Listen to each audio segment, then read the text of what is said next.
La séance du jour est une séance réalisable en duo avec un coéquipier. Le but de cette séance va être de se motiver l'un et l'autre en travaillant ensemble et en se mettant en concurrence. Elle sera principalement basée sur la technique, mais elle travaillera aussi des aptitudes physiques à condition de mettre de l'intensité sur les différents exercices. Cette séance pourra donc être inclue dans votre préparation physique d'avant-saison. On commence immédiatement avec le premier exercice assez complet qui travaillera la conduite de balle, les passes, les contrôles orientés ainsi que la prise d'information. On mettra le plus de vitesse possible sans toutefois négliger la maîtrise de balle. On regardera derrière soi avant de contrôler le ballon et on essaiera de se retourner en une touche de balle. Ces détails nous permettront d'être beaucoup plus efficaces une fois arrivés en match en améliorant considérablement notre vitesse d'exécution balle au pied. On pourra ici travailler sur ses deux pieds afin de maximiser le travail technique. Le premier joueur commencera avec 1 minute de travail, puis le second enchaînera.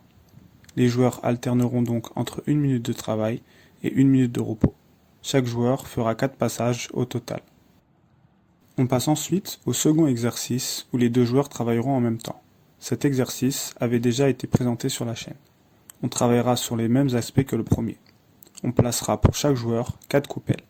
Chacune d'entre elles devrait être contournée. On fera ici aussi une prise d'information avant d'orienter son contrôle vers la direction où on souhaite aller. Le temps de travail pour cet exercice sera d'1 minute. On prendra ensuite 30 secondes de repos et on fera 4 passages.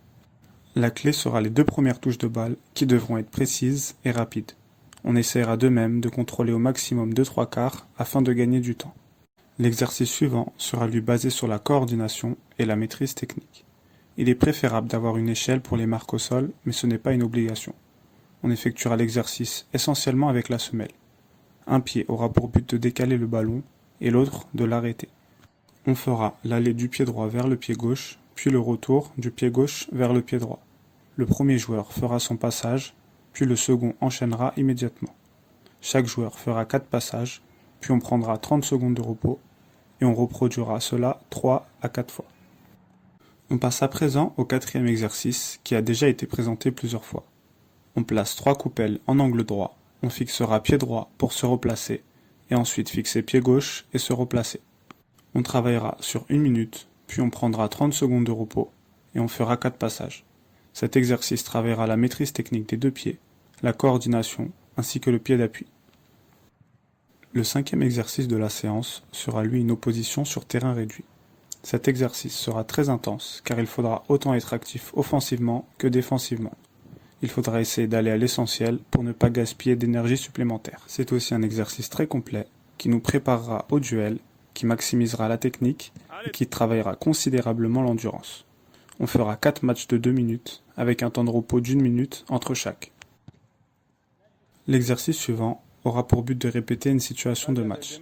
Les deux joueurs seront placés selon leur poste et ils alterneront entre un slalom et une frappe, puis un slalom et une passe. Ce genre d'exercice nous permet d'avoir de meilleurs repères sur le terrain et de jouer de façon plus naturelle. L'entraînement est en effet le reflet du match. On joue comme on s'entraîne. On fera donc cet exercice pendant environ 10 minutes.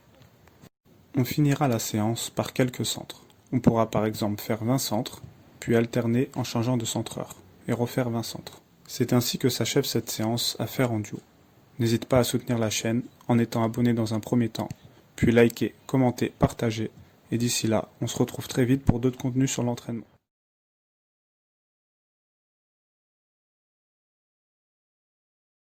Donc voilà, je recommande ce livre pour les footballeurs. Karim Tarwat.